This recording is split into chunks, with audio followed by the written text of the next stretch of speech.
Good evening, শুভ সন্ধ্যা। তো আজকে সন্ধ্যেবেলা থেকে ভিডিওটাকে আমি স্টার্ট করলাম। আশা করি তোমরা সবাই ভালো আছো, আমিও ভালো আছি। তো এখন থেকে ভিডিওটাকে স্টার্ট করার কারণ হচ্ছে বিকালবেলাতে বাজার গেছিলাম, এই এক্ষুনি জাস্ট বাড়ি ফিরলাম। ঘরে মুড়ি নেই, তাই মা মুড়ি আনতে গেল। তো বাজারে গেছিলাম সবজি টবজি এইসব কেনার জন্য। তো হাতে এত ভারী ভারী ব্যাগ ছিল, কিচ্ছু ভিডিও করার সুযোগ হয়নি বা আমি চেষ্টাও করিনি, কারণ রিস্ক হয়ে যেত, হাত থেকে ফোনটা পড়ে যাওয়ার ব্যাপার ছিল। তো যাই হোক, ওই হাটিয়াতেই গেছিলাম বাজার করতে, যেহেতু ওখানে আমি সবজির দামটা একটু হলেও সস্তা দেখেছি, আবার দাম দরটাও করতে পারা যায়। তো বাজার থেকে কি কি এনেছি চলো একবার তোমাদের সাথে শেয়ার করার চেষ্টা করি। তো ব্যাগ থেকে এখন সবজিগুলো ঢালতে পারবো না। তো এনেছি ফুলকপি, বাঁধাকপি, শিম, গাজর, মটরশুঁটি নিই, বিনস, তারপরে ক্যাপসিকাম, আলু, পেঁয়াজ, আদা, রসুন সবই নিয়েছি, সজনে ডাঁটা, মূলো, পেঁপে, অনেক কিছু নেওয়া হয়েছে। তো আজকে যদি এখানে ঢালি তাহলে তোমাদের সাথে একবার শেয়ার করছি। আর এখানে আমি হাটিয়াতে ওইখানেই সামনেই বেকারির দোকান ছিল, তো এখানে বেকারির থেকে কিছু জিনিস নিয়েছি। তো এটা এখন আমি তোমাদের সাথে শেয়ার করতে পারবো। তো চলো একবার তোমাদের সাথে শেয়ার করে দিই। এখানে নিয়েছি এই পাউরুটিটা, এটা বলো মিষ্টি হবে না। আর এই কেকটা নিয়েছি, বাড়ির সামনে যে বেকারি দাদা আসে ওই দাদার কাছেই পাওয়া যায়, কিন্তু বেশ কয়েকদিন ধরে আসছে না। তো একটা নিয়েছি রাজের জন্য, একটা নিয়েছি মায়ের জন্য। মা আসবে শুক্রবার, তো মাকে পাঠিয়ে দেবো। কেকটা খুব ভালো লাগে, আর আমি বেকারির বিস্কিট ভালোবাসি, তাই এখানে নিয়েছি এই বিস্কিটটা। আর নিয়েছি এই বিস্কিটটা। মা মুড়ি আনতে গেছিলো, ওখানে একটু বেশি বেশি দাম বলছিল, তো মা এক জায়গায় নিতে যাচ্ছে। তো চলো একবার ভালো করে শেয়ার করে দিই। তিন রকমের বেকারির বিস্কিট নিয়েছি। এটা গোল, এটা লম্বা ধরনের, এটা হচ্ছে যে একটু চৌকো। এই তিনটে বিস্কিট নিয়েছি, আর এই দুটো দিদি আর মায়ের জন্য। আর এটা আমরা এমনি সন্ধ্যেবেলা খাবো বলে এই পাউরুটিটা নিয়েছি। নাহলে তো এই দাদার কাছে মিষ্টি একটা পাউরুটি পাওয়া যায়, লম্বা লম্বা, খেতে বেশ ভালো লাগে, আগে হয়তো ভিডিওতে তোমরা দেখেছো। তো এই মিষ্টি পাউরুটিটা ছিল না কোনো দোকানেই, দেখলাম না আশেপাশে, তো সেই জন্য এই পাউরুটিটা নিলাম। এটা হালকা করে শিখে চায়ের সাথে খাওয়া যাবে। এই যে এখানে রয়েছে হচ্ছে সবজিগুলো, উচ্ছে রয়েছে, ডাঁটা রয়েছে, সজনে বলছি, ধনেপাতা রয়েছে, এখানে রয়েছে পেঁয়াজ, আলু। প্রচুর দাম বেড়ে গেছে আলুরও, 14 টাকা কেজি বলছে। এদিকে কালকে পর্যন্ত 12 টাকা কেজি ছিল, পেঁয়াজে 30 টাকা কেজি। এত জিনিসের দাম। তো এই যে দেখো, মা সব শাক সবজি নিয়ে বসে গেছে, মানে একসাথে সবজিগুলো কাটাও হয়ে যাবে আর তার সাথে ফ্রিজের বাস্কেটে গোছানোও হয়ে যাবে। তো পুরনো যে সবজি রয়েছে সেগুলোও বার করে নিয়েছে, আর আজকে যে সবজিগুলো নেওয়া হয়েছে সেগুলোও মা এখানে ঢেলে নিয়েছে একেবারে। তো এই যে বললাম একবারে গোছানো হয়ে যাবে। তো মা এখানে সাম্বার ডাল করবে বলে সব সবজিগুলোকে কুচিয়ে নিচ্ছে। তো মায়ের মানে যেরকমভাবে করবে সেই মতোই আর কি কেটে নিল। আর আমি এখানে গরম গরম লিকার চা আর কেক আর বিস্কিট নিয়ে নিয়েছি। মা তো ওইদিকে সবজি টবজি ওইগুলো কাটাকুটি করছে, কারণ আজকে আমাদের রাতে হচ্ছে যে সাম্বার ডাল আর বড়া হবে, মেন্ডু বড়া। তো ওই জন্য মা এখন থেকে প্রিপারেশন শুরু করে দিয়েছে। আমি তাই এখন চাটা করলাম, এখন চাটা খেয়ে নিই, দিয়ে তারপর আবার ফিরে আসছি। তো মা অনেক কিছু রান্না বেশ ভালো ভালো করতে পারে, তো তার মধ্যে এই সাম্বার ডালটাও রয়েছে। তো মা আগেই না অড়হর ডালটাকে প্রেশারে মানে সিদ্ধ করতে বসিয়ে দিয়েছিল। আর এখানে সবজিগুলো সব কেটে নিয়েছে। তো কী কী সবজি দিচ্ছে সেটা তো দেখতেই পাচ্ছ। তো তারপরে মা আমাকে বললো তুমি আর কি বসিয়ে দাও। তো মা আমাকে যেভাবে বলছে সেইভাবে আমি আর কি শুরু করলাম। তো তারপরে যখন সবজিগুলো এক এক করে অ্যাড হতে লাগলো, তখন আমি মাকে বললাম আমার ভয় লাগছে, তুমিই করো। যে এতগুলো সবজি দিয়ে জিনিসটা যদি একটুখানি নষ্ট হয়ে যায় বা বেখাপ্পা হয়ে যায়, খেতে একদমই ভালো লাগবে না। আর সত্যি বলতে সাম্বার ডালটা আমার খুব ভালো লাগে। আর মেন্ডু বড়া যেহেতু হচ্ছে, সেই জন্য আমি আর কি জিনিসটাকে অন্যরকমভাবে কিছু করতে চাইছি না। তো মা ওদিকে সবজিটা গোছাচ্ছে, এইদিকে আমি এসে একটুখানি খুন্তিটাকে নাড়াচাড়া করে দিলাম। আর মিক্সিতে আগের দিনই মা এরকম এই যে বিরি কলার ডাল ভিজিয়ে ভালো করে পেস্ট করে নিয়েছিল, মানে আগের দিন ভিজিয়ে রেখেছিলো, আজকে সকালবেলায় পেস্ট করে রেখে দিয়েছে। তো আমাদের মিক্সিটা তো একটু ডিস্টার্ব করছিল, তো ওই মানবাবু এসে একটু পেস্টটা করে দিয়েছে সকালে। কারণ আমি আর মা কেউই মিক্সিতে পেস্ট করতে পারছি না। তো আমি এটা ব্যাটারটাকে বাটিতে নিয়ে নিলাম। আর আমাদের না এখানে সাম্বার মশলাটা ছিল না, তো মা দোকান থেকে কিনে আনলো।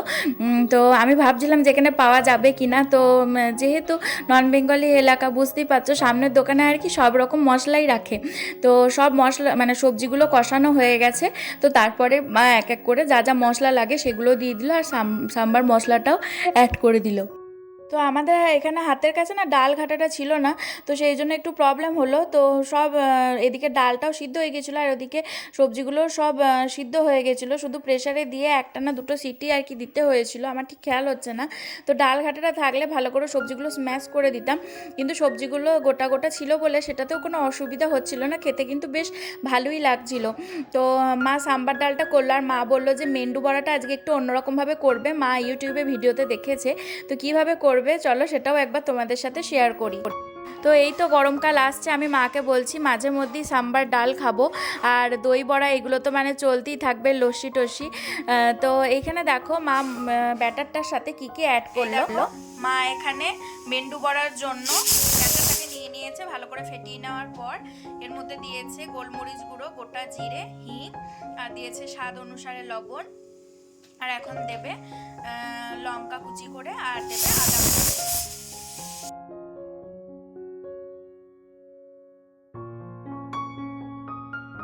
তো এই যে দেখো মা একটা স্টিলের ছাঁকনি নিয়ে নিয়েছে, তার মধ্যে মেন্ডু বড়ার যে ব্যাটারটা করেছে সেইটাকে নিয়ে তার মধ্যে গোলটা করে এখানে মা গরম গরম তেলে ছেড়ে দেবে। তো তেলটাকে ভালো করে গরম হতে হবে, নাহলে ছাঁকনি থেকে একদমই ছাড়বে না।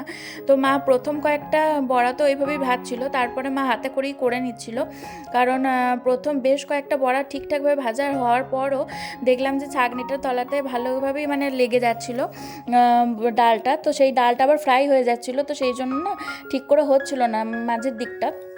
তো সেইগুলো মা শেষের দিকে যেগুলো হচ্ছিলো সেগুলো মা হাতে করেই করে নিচ্ছিল। তো এইভাবে যে পদ্ধতিটা, এটা তোমরাও ট্রাই করতে পারো। তো প্রথমে ছাঁকনিটা একটুখানি জল বুলিয়ে নিয়ে তার উপরে একটুখানি তেল দিয়ে তার মধ্যে এই ব্যাটারটাকে দিয়ে তার মধ্যে গোল করে দিলেই এই মেন্ডু বড়ার শেপটা চলে আসবে। তো এটা এমন কিছুই কঠিন ব্যাপার নয়, খুবই সহজ। তো দেখো কত সুন্দর ফুলেছে, আর ব্যাটারটা খুব সুন্দর মা ভালো করে ফেটিয়ে নিয়েছিল আর রেডি করেছিল, সেই জন্যই এতটা ফোলা হয়েছে, আর ভিতরটাও খুব সুন্দর ফেপেছিল। তো এইভাবে এক এক করে মা মেন্ডু বড়ার গুলো সব ভেজে নিল। তো গরম গরম একটা মেন্ডু বড়া খেয়ে দেখলাম দারুণ টেস্ট হয়েছে, মানে তখনই খাইনি, আমার শাশুড়ি মাই আমাকে খাইয়ে দিল। আর ওদিকে সুদীপও তাড়াতাড়ি বাড়ি চলে এসেছে, তো ও তো জানতো না যে আমরা এসব করছি, আর ওকে বলিও নি। তো গরম গরম ওকেও মেন্ডু বড়া আর সাম্বার ডাল পরিবেশন করব। তো এই প্রথম মেন্ডু বড়াটা ভাজা হয়েছে, তো এইটাই দেখতে এত সুন্দর হয়েছে, তো বাকিগুলো তো কত সুন্দর হবে। এই যে দেখো কয়েকটা পরপর মা ভেজে নিয়েছে। তো ওদিকে গরম গরম সাম্বার ডালটাও রেডি হয়ে গেছে। তো একটুখানি ধনেপাতার কাঁচা পেঁয়াজ কুচি ওপর দিয়ে ডেকোরেশন করে দিলাম। এই যে দেখো গরম গরম সাম্বার ডাল আর মেন্ডু বড়া একদম পরিবেশন করে দিয়েছি। ওদিকে মানবাবু চলে এসেছে, আজকে ফিরতে অনেকটাই রাত হয়েছে, তো একেবারে রাতের ডিনারটা সার্ভ করে দিলাম। তো এখন শুধু ওকে দেওয়ার পালা। আর ওদিকে তো মা একটার পর একটা ভাজতেই লাগছে।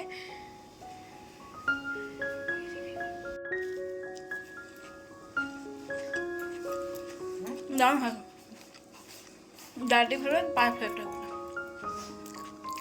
তো আমার মুখের আওয়াজ শুনেই বুঝতে পারছো কতটা ক্রিস্পি হয়েছে। তো ডাল দিয়ে তো একদম পারফেক্ট, মা দেবো খাইয়ে দিচ্ছে। তো অফিস থেকে এসে যেহেতু কিছুই খায়নি, তো গরম গরম খাবারটা ওকেই আগে দিয়ে দিলাম। তো খেয়ে বললো দারুণ হয়েছে, কিন্তু ওই কাঁচা ধনে পাতাটা যেহেতু ওপর থেকে দেওয়া হয়েছে, তো সাম্বার ডালের যে টেস্টটা সেটা একটু হালকা হলেও মানে ওর মুখে লাগছিল না, কাঁচা ধনে পাতার টেস্টটাই লাগছিল। তো সেটাই বললো তোমরা কিন্তু ধনে পাতা দিও না। তো ওপরে যেহেতু এটা দিয়ে দিয়েছিলাম, তো তারপরে আবার ওকে সাম্বার ডাল আর মেন্ডু বড়া দিয়েছিলাম, তো সেটাও ভালো করেই খেলো আর দারুণ টেস্ট হয়েছিল। তো প্রথমে ডেকোরেশন করেছিলাম তোমাদের সাথে শেয়ার করব বলে, তো তারপরে একটা বাটি এনে তার মধ্যে সাম্বার ডাল আর এই বড়াগুলো দিয়ে দিলাম, তারপরে ওপরে থেকে আবার ডালটা দিয়ে দিলাম।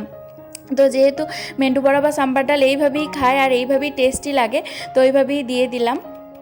তো তোমরা কে কে পছন্দ করো সাম্বার ডাল, মেন্ডু বড়া, ইডলি, ধোসা, তো অবশ্যই কিন্তু কমেন্টে জানিও। আমার এই সাউথ ইন্ডিয়ান ফুডগুলো খেতে দারুণ লাগে।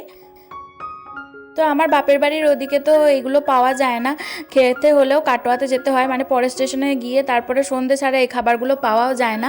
কিন্তু এই খাবারগুলো যেহেতু অনেক দিন আগে বাপি খাইয়েছিল তো দারুণ লাগে খেতে। আর এখানে তো রোড সাইডে এই খাবারগুলো মানে কি বলবো, ছড়াছড়ি চারিদিকেই দেখা যায়, চারিদিক থেকেই পাওয়া যায়। তো মা যেহেতু ঘরে টাটকা টাটকা সবজি দিয়ে খুব সুন্দরভাবে নিজে হাতে বানিয়েছে, তো এর টেস্ট তো মানে অতুলনীয়, দারুণ টেস্ট হয়েছিল। তো ওর খাওয়া হয়ে গেল, তারপরে আমি আর মা নিয়ে নিয়েছিলাম। মায়ের কয়েকটা বড়া ভাজতে আর কি বাকি ছিল, তো আমি বললাম যে না, দুজন একসাথেই খেয়ে নেব। তো আমিও বেশ সাজিয়ে গুছিয়ে নিয়েছিলাম, মাও নিয়ে নিয়েছে। তো এই যে দেখো, মাঝখান থেকে আমি কেটে একটুখানি তোমাদের সাথে শেয়ার করছি, কতটা সুন্দর হয়েছে ভিতরটা, বুঝতেই পারছো। তো চলো, এটাই হচ্ছে আমাদের রাতের ডিনার। তো রাতের ডিনারটা করে নিই। তো মা এখানে গ্রসারির কিছু আইটেম অর্ডার দিয়েছিল, তো তারপরের দিন দেখলাম জলখাবার বেলার দিকটা মানে ওই 11:30টার দিকটা করে জিনিসগুলো চলে এসেছে। তো এখানে চাল, ম্যাগি, তারপর ওটস, গ্লুকন-ডি, সস, ভিমবার সাবান, তেল, এই টুকটাক কয়েকটা জিনিস মা অর্ডার দিয়েছিল, যেগুলো অনলাইনে খুব কম দামেই পাওয়া যাচ্ছিলো। তো ফ্রিতে দেখো এখানে চিনি দিয়েছে, আর দিয়েছে আমন্ড বাদামের একটা ছোট্ট প্যাকেট। তো সেটা ওই একটুখানি তেল আর লবণ দিয়ে আর কি ভাজা। তো এই যে এই কয়েকটা জিনিসই মা অনলাইন থেকে অর্ডার দিয়েছিল। যেমন সানলাইটের দামটা একটু কম পড়ে, এখানে মা নো অনিয়ন নো গার্লিকের সস অর্ডার দিয়েছিল।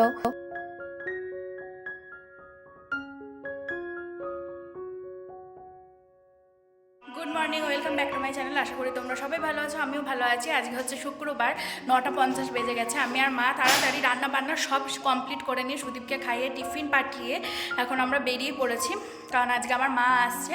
কালকে আমাদের একটা বিশেষ দিন, কালকে আমাদের রেজিস্ট্রি ম্যারেজ হওয়ার ডেট। তো ওই জন্য মা আসছে, মাকে সাক্ষী দিতে হবে, আর মায়ের আধার কার্ড আর মায়ের বায়োমেট্রিক ছাপ সবই লাগবে। তো সেই জন্য মা আজকে আসছে, কালকে যেহেতু একটা বিশেষ দিন। তো চলো আমি আর মা দুজন মিলে মাকে নিয়ে আসি। তো সঙ্গে থাকো আর দেখতে থাকো। আর এখন থেকে ভিডিওটাকে স্টার্ট করলাম। সকাল থেকে একবারই নিঃশ্বাস ফেলার সময় হয়নি, তার মধ্যে স্নান টান করা সব কিছুই করা হয়েছে, টিফিন রান্না বান্না সবই হয়েছে। তো এখন মোটামুটি রেডি হয়ে গেছি, এবার বেরিয়ে যাব ঘরদোর তালা দিয়ে। তো মা এখানে দেখো দাইহাট থেকে 2 রকমের মিষ্টি এনেছে, আমি আনতে বলেছিলাম কারণ আমাদের রেজিস্ট্রি আছে। তো মা এখানে কৌটো ভর্তি করে মিষ্টি এনেছে, আর এই কৌটোগুলো না মিষ্টির দোকান থেকেই দিয়েছে। আর এখানে ড্রাই ফ্রুটস এনেছে, আর এনেছে বেদানা। আর এখানে মা আসার সঙ্গে সঙ্গে একটু শরবত করে দিলাম। শরবতটা সত্যি বলতে একদমই ভালো হয়নি, আমাদের 3 জনের জন্যই করে রেখে গেছিলাম, একদম বাজে হয়েছে খেতে। তো মাকে এখানে চিত্তরঞ্জন মিষ্টি দিলাম, ও সকালবেলায় এনে দিয়ে গেছিলো। তো তারপরে দুপুরবেলার টাইমে এখানে মাকে খেতে দিয়ে দিয়েছি। মা এসে আর মুড়ি খায়নি। তো দুপুরবেলা লাঞ্চে কি রয়েছে দেখো। মাকে নিয়ে চলে এসেছি, এখন খেতে বসেছি। তো আজকে আমাদের বিয়ে বাড়ি আছে, কিন্তু আমার মা আসবে বলে তাও ও জোর করে খাসির মাংস আনলো। তো তারপর সকাল সকাল মা খাসির মাংস রান্না করে নিয়েছিল, আমি মানা করেছিলাম আনার জন্য, কিন্তু কি করব, মা এসছে তো বললো যে না, খাসির মাংসটা নিয়ে আসি, তাহলে মা শুধু শুধু ভাত খাবে, মাছ দিয়ে ভাত খাবে, তো সেটা ওর পোষালো না। এসে সর্বদার মিষ্টিটাই খেয়েছে, আমরা তো মুড়ি টুড়ি খেয়ে বেরিয়েছিলাম, তো সেই জন্য সবাই মিলে একসাথে ভাত খেয়ে নিলাম। যে আমি রেডি হয়ে গেছি, আর ওইদিকে দিদি ফোন করেছে, দিদিকেও ভিডিও কলে দেখালাম আমার সাজটা। মাও রেডি হয়ে গেছে, আর ও এইমাত্র এলো। তো আমার এই লুকটা কেমন লাগছে অবশ্যই জানিও। পুরোপুরি সিম্পল সেজেছি, বুঝতেই পারছো। তো অনেকটা রাত হয়ে গেছে, 8:45 বাজতে চললো। তো ফিরতে লেট হলো বলে এরকম অসুবিধা। আর আমার ঠোঁটে এরকম জটটটো বেরিয়েছে, বেশ কয়েকটা ভিডিওতে হয়তো তোমরা দেখতে পাচ্ছ। তো কিছু করার নেই, এই নিয়েই যাবো। তো চলো যাওয়া যাক। বিয়ে বাড়ির জন্য তো রেডি হয়ে গেছি, তোমাদের লুকটা কেমন লাগলো অবশ্যই কিন্তু কমেন্টে জানিও। তো বাড়ি ফিরতে অনেকটা লেট করেছে, তো ও রেডি হলো কিনা আমরা বেরিয়ে পড়লাম। তো খাটু শ্যামের মন্দিরটা রাস্তাতেই পড়লো, কি সুন্দর লাগছে তাই না? সন্ধ্যাবেলা বা রাতের বেলা যাই বলো না কেন, ভিউটা দারুণ। তো এই যে দেখো পৌঁছে গেছি বিয়ে বাড়ি। তো এই যে ফ্রন্ট গেট দিয়ে ঢুকছি, ডেকোরেশনটা বেশ ভালোই লাগছে। তো সামনেই হচ্ছে যে গণেশজির মূর্তি রয়েছে। তো ফাঁকা একটা বিশাল বড় মাঠ। তো বিয়ে বাড়িটাকে একটু ফাঁকা ফাঁকাই তোমাদের মনে হতে পারে, কিন্তু লোকজন ভালোই ছিল। তো যাই হোক, মায়ের অফিস কলিগের মানে কলেজের স্টাফেরই ছেলের বিয়ে ছিল। তো মায়ের অনেক চেনা জানা ওখানে পরিচিতদের সাথে মা গল্প করছিল, আমিও গল্প করছিলাম। আমার বিয়েতেও যারা এসেছিলেন আমি যাদেরকে চিনতে পারছি, তো মাও অনেকজনের সাথে পরিচয় করিয়ে দিল। এই যে বর বউ, তো কেমন লাগছে সেটাও কিন্তু বললো। তো আমার তো বেশ ভালোই লাগলো। তো এই যে এখানে সবারই সাথে গল্প করছিলাম। তো ওর এখানে বিয়ে বাড়িতে এসেই খিদে পেয়ে গেছিলো, কারণ ও অফিস থেকে ফিরে তো কিছুই খায়নি। তো আমি তো ওখানে পকোড়া খাচ্ছিলাম, ও নিয়েছিল, তো ওর থেকে একটুখানি নিলাম। তো ফুচকাও খেলো, আমি আর মা ফুচকা বা কিছুই খাইনি, ওর থেকে নিয়েই পকোড়া খেয়ে নিয়েছি একটা একটা করে। তো আমাকে বলছিল ফুচকা খাওয়ার জন্য, তো আমি একটাও খাইনি, মা ওর থেকে একটা নিল। তো একেবারে আমরা খেতে চলে গেছিলাম, কারণ অনেকটাই রাত হয়ে গেছিলো, যেটা তোমাদের আর কি বললাম। তো আমরা দাঁড়িয়ে থাকতে থাকতে কন্যাযাত্রীরা সবাই চলে এলো।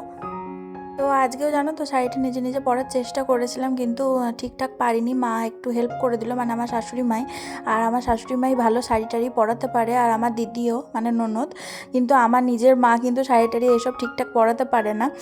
তো যাই হোক, এগুলোই আর কি মজার ঘটনা। তো মা বসে বসে দেখছিল, আজকে মা তো ছিল, তো মাকে বাড়িতে একা রেখেই আমরা বিয়ে বাড়িতে এলাম। আর ও রাতের জন্য মানে মায়ের খাবার জন্য ও রাতের বেলার খাবার হিসাবে ইডলি আর ধোসা এনে দিয়েছিল অভিনন্দন থেকে, রানীগঞ্জেই। তো মাকে বললাম যে গরম গরম খাবারটা এনে দিল, খেয়ে নাও, আমরা তো বিয়ে বাড়ি গিয়ে খেয়ে চলে আসবো। তো মা কী করেছে জানো, আমাদের জন্য ওয়েট করছিল, মা খাবারটা খায়নি।